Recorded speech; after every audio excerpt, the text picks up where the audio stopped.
제25장.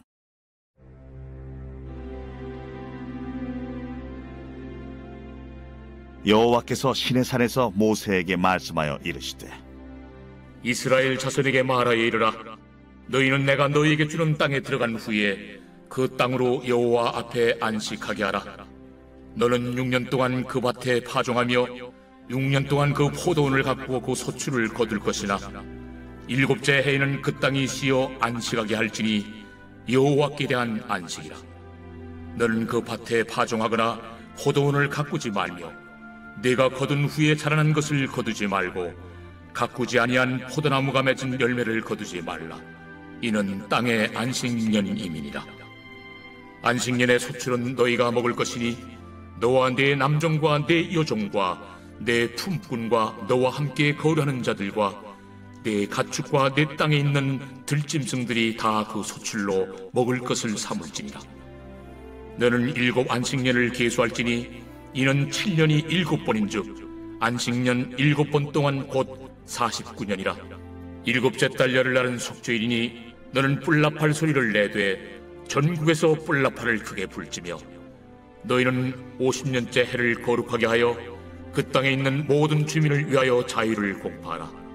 이 해는 너희에게 희년이니 너희는 각각 자기의 소유지로 돌아가며 각각 자기의 가족에게로 돌아갈지며 그 50년째 해는 너희의 희년이니 너희는 파종하지 말며 스스로 난 것을 거두지 말며 가꾸지 아니한 포도를 거두지 말라.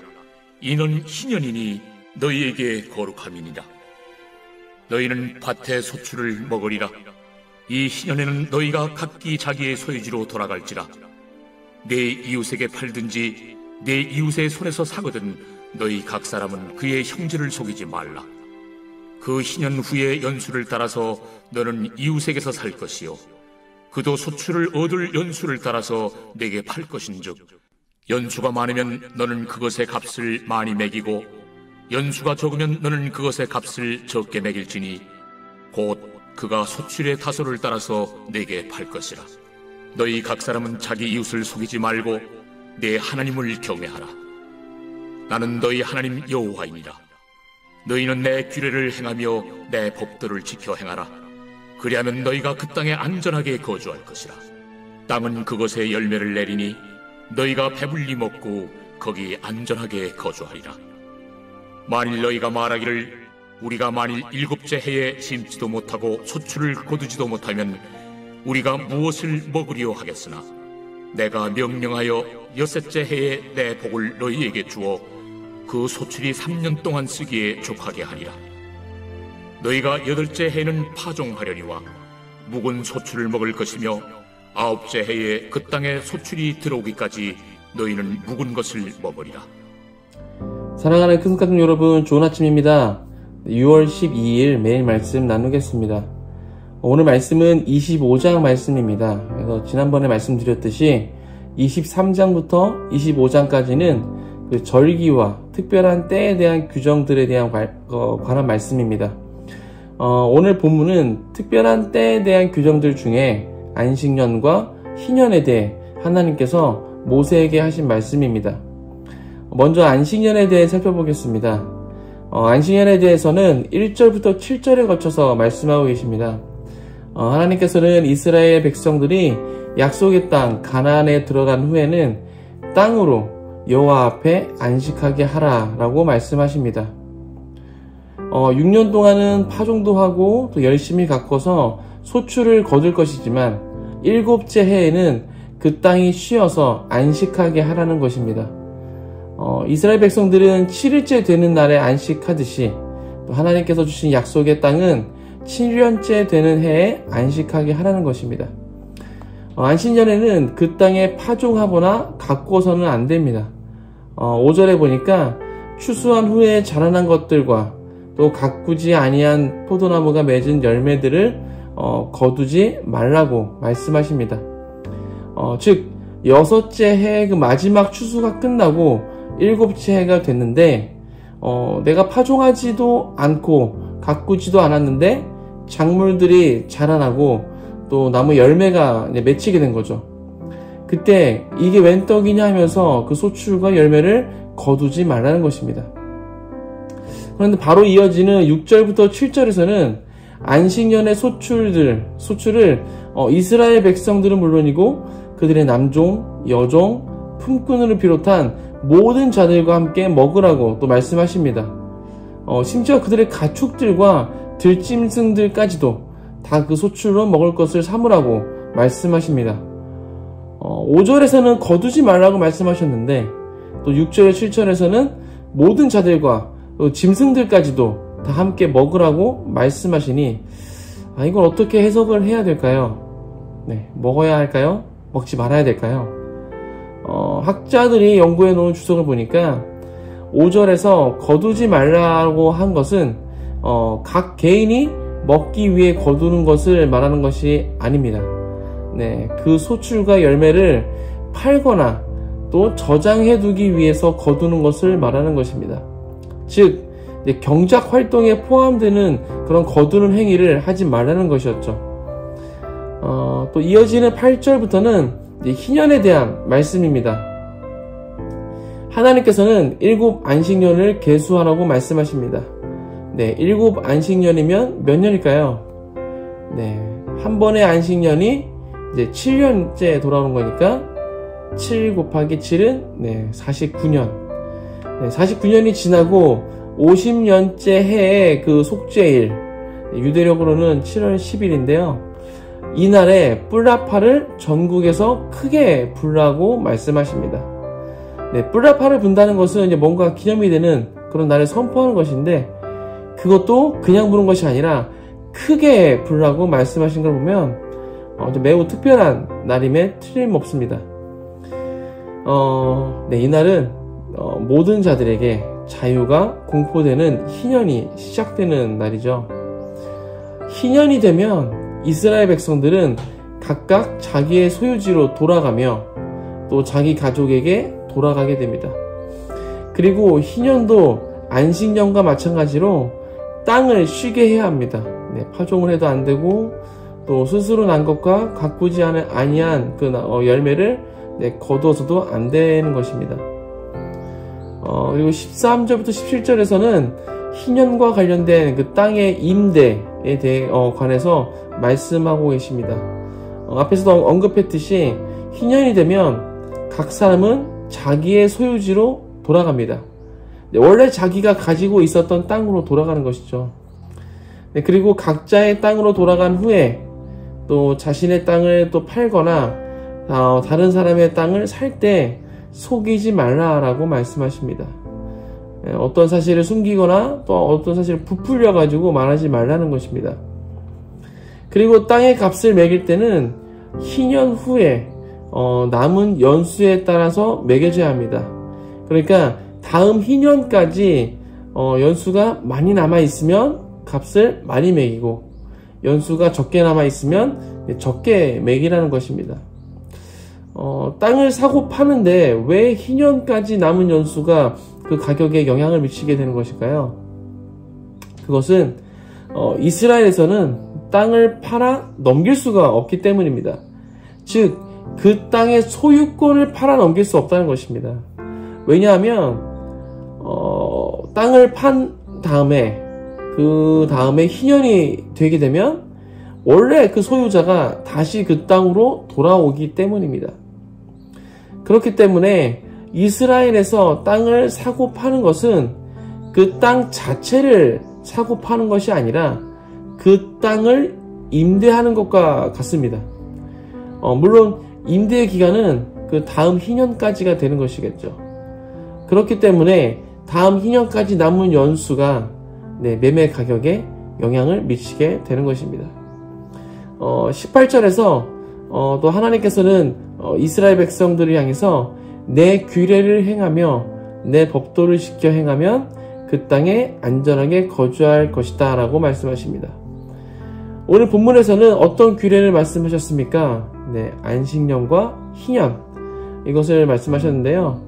그때는 땅을 쉬게 하라고 말씀하셨습니다. 그리고 스스로 자라난 것과 가꾸지 아니한 나무의 열매를 거두지 말라라고 말씀하셨습니다. 가나안에 정착 후 농경 사회를 이루고 있는 이스라엘 백성에게 땅을 쉬게 한다는 것은 생업을 내려놓는 것과 같은 것입니다. 지금 시대로 비유하면 운영하고 있는 사업장을 1년 동안 문 닫는 것이고, 또 잘 다니고 있던 직장을 그만두고 1년 동안 백수로 살라는 것입니다. 이것은 상당히 큰 부담이 되는 규정이죠. 또 당시엔 그 모두가 동의하는 일정한 가치의 그 기준이 되는 화폐, 돈이라는 것이 없었습니다. 아닌데요? 창세기 23장에 사라가 죽자 아브라함이 사라를 매장할 땅을 햇사람 에브론에게 그 은 400세겔을 주고 샀는데요. 네, 맞습니다. 아브라함이 은 400세겔을 주고 땅을 산 것은 맞지만, 여기에 사용된 그 세겔은 화폐의 단위가 아니라 무게의 단위입니다. 그러니까 은 400세겔이라는 그만큼의 무게를 주고 그 땅을 산 것이죠. 구약 성경에 기록된 최초의 화폐는 에스라서에 나오는 다릭이라는 화폐의 단위입니다. 그 화폐에는 이제 다리오 1세의 초상화가 새겨져 있다고 합니다. 아무튼 화폐가 없으니 집에 식량이 없다고 해서 어디 나가서 사올 수 있는 것도 아니고, 또 그렇기 때문에 집에 식량이 떨어지면 이제 굶어 죽게 되는 것이죠. 가축을 먹으면 되지 않습니까? 네, 가축을 먹으면 되겠지만, 가축이 있다 하더라도 그 가축을 키우기 위해서는 식량이 필요하겠죠. 그런데 지금 사람이 먹을 식량도 없는데 가축에게 줄 식량이 어디 있겠습니까? 그 가축들도 곧 굶어 죽어서 다 썩어지게 될 것입니다. 이런 관점에서 본다면 안식년을 지킨다는 것, 이것은 이스라엘 백성에게 안식한다는 그런 개념보다는 고난과 시련으로 보일 수도 있을 것 같습니다. 하지만 하나님의 의도는 전혀 그런 것이 아니었죠. 앞에서도 언급했듯이 파종하고 조직적으로 수확하는 것을 비롯하여 토지 경작을 이제 금지하신 것이지, 땅에서 저절로 자란 것을 먹지 말라, 절대 먹지 말라, 이것은 아니었습니다. 개인적으로 식량을 위해서 땅에서 자란 것, 또 맺힌 열매들을 먹을 수는 있었습니다. 하지만 그렇다 하더라도 이것이 마냥 안심할 수만은 없는 규정입니다. 왜냐하면 소출을 위해 내가 할 수 있는 것이 아무것도 없기 때문입니다. 그저 땅에서 저절로 자라나기만을 기다려야 하는 것이죠. 아마도 이스라엘 백성들은 땅을 바라보면서 여러 걱정과 염려를 했을 수도 있습니다. 저절로 자라나지 않으면 어떡하지? 씨를 뿌리지 않았는데 어떻게 곡식이 자라나지?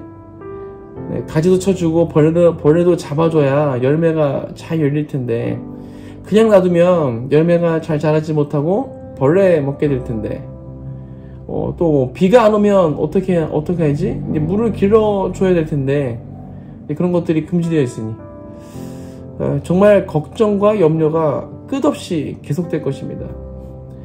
그런 이스라엘 백성들을 향해 하나님께서는 내 규례를 행하며 내 법도를 지켜 행하라, 그리하면 너희가 그 땅에 안전하게 거주할 것이다 라고 말씀하신 것입니다. 그리고 땅은 그것에 열매를 내리니 너희가 배불리 먹고 거기 안전하게 거주할 것이다 라고 말씀하십니다. 이게 무슨 의미입니까? 쉽게 말해서 나만 믿고 잘 따라오면 배불리 먹게 해주고 안전하게 지켜줄 거야 라고 말씀하신 것과 같습니다. 하나님께서는 이스라엘 백성들이 걱정하고 염려할 것을 이미 다 알고 계셨습니다. 그래서 20절과 같이 먼저 말씀하십니다. 읽어드리겠습니다.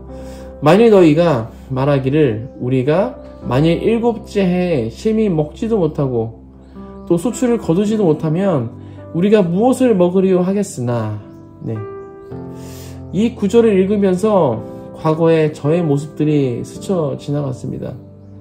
지금은 많이 변했지만 옛날에 저는 정말 안정주의자였습니다. 그래서 뭔가를 할 때 이것저것 따져보고 또 계산해보고 확률이 낮으면 해보지도 않고 이제 포기했던 것이죠. 뭐 예를 들어서 해외로 단기 선교를 간다고 했을 때 그때 저에게 재정이 없거나 아니면 제가 그때 뭐 직장이나 알바를 다니고 있었으면 그것을 가기 위해 어떠한 노력도 없이 그냥 난 안 되겠다 라고 포기를 했다는 것이죠. 재정이 부족하면 재정을 채워달라고 또 기도해야 되는 것이고, 또 직장이나 알바를 하고 있었으면 단기 선교 기간에 쉴 수 있도록 길을 열어달라고 기도하면서 뭐 사장님이나 선임한테 말이라도 꺼내봐야 하는 것인데 그러지 못했다는 것입니다.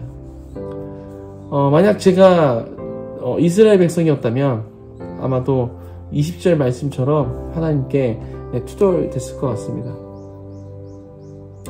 우리의 연약함을 너무나도 잘 알고 계신 하나님께서는 굶어 죽을 것을 걱정하는 이스라엘 백성들을 위한 완벽한 계획을 말씀해 주십니다. 21절부터 22절입니다. 내가 명령하여 6째 해에 내 복을 너희에게 주어 그 소출이 3년 동안 쓰기에 족하게 하리라. 너희가 8째 해에는 파종하려니와 묵은 소출을 모을 것이며 9째 해에 그 땅에 소출이 들어오기까지 너희는 묵은 것을 먹으리라. 하나님의 계획은 이렇습니다. 안식년 바로 전인 6째 해에 축복을 해주셔서 그 해에는 3년 동안 쓰기에 풍족한 소출을 주신다는 것입니다. 왜 3년 동안 쓰기에 풍족한 소출을 주시는 걸까요? 왜 그런가 하면 7째 해인 안식년, 그때는 경작활동을 할 수가 없는 것이죠. 그래서 그 1년 동안 먹어야 되는 것이고, 그리고 그 다음 해인 8째가 되면 파종을 하겠지만 소출은 아직 없겠죠.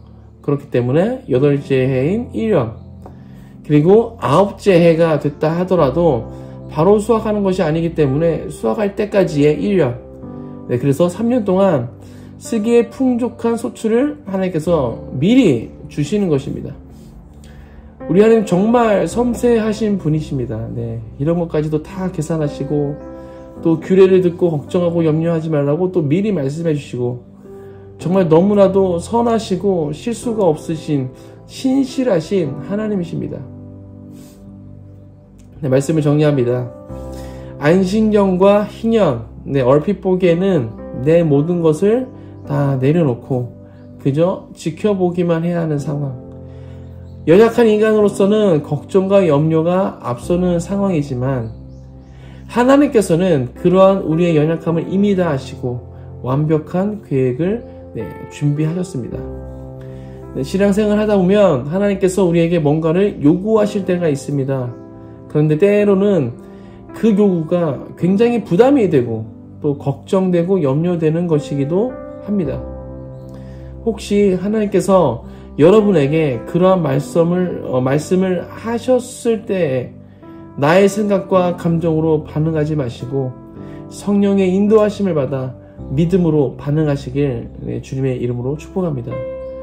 하나님께서 뭔가를 말씀하실 때는 이미 길을 다 마련해 주시고 날 믿고 따라오라고 말씀하시는 것입니다.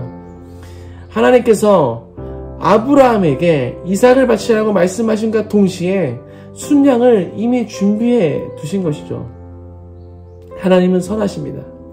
우리에게 고통을 주시는 분이 아니십니다. 우리를 너무나도 잘 알고 계시고 각자에 맞게 말씀하시고 또 이끌어 주시는 그러한 분이십니다. 그 하나님을 신뢰하심으로써 오늘 하나님의 말씀에 믿음으로 반응하여 순종하시는 모든 큰술 가족 되시길 주님의 이름으로 축복합니다. 함께 기도하겠습니다. 하나님 감사합니다. 오늘 또 안식년과 희년에 관한 말씀을 나눴습니다. 하나님께서는 그때 아무런 경작활동도 하지 못하게 하셨습니다. 심지도 못하고 또 거두지도 못하는 그런 상황, 오직 하나님께서 예비하신 준비하신 그것만을 얻을 수 있는 그것만을 가지고 살 수 있는 그런 기간이었습니다. 어찌 보면 인간의 생각으로 인간의 마음으로 보면 굉장히 부담되는 힘들고 어려운 시기가 될 수도 있겠지만 하나님께서는 그런 연약함들을 아시기 때문에 이미 3년 동안 먹을 수 있는 그 모든 것들을 예비해 주셨습니다. 하나님, 우리가 살아가는 동안 하나님께서 어떠한 말씀을 하셨을 때 내가 그것에 믿음으로 반응하게 하여 주옵소서. 하나님께서는 말씀하셨을 때는 그것을 우리가 해결할 수 있는 모든 길을 열어두신 것입니다. 하나님께서 말씀하실 때 그것을 믿음으로, 선하신 하나님을 의지함으로 믿음으로 선포하며 나아갈 수 있도록 우리 가운데 믿음을 더해 주시옵시고 성령과 함께 나아갈 수 있도록 힘을 더하여 주옵소서. 그렇게 행하실 주님, 우리 가운데 역사하실 주님을 찬양합니다. 이 모든 말씀 예수 그리스도 이름으로 기도하였습니다. 아멘.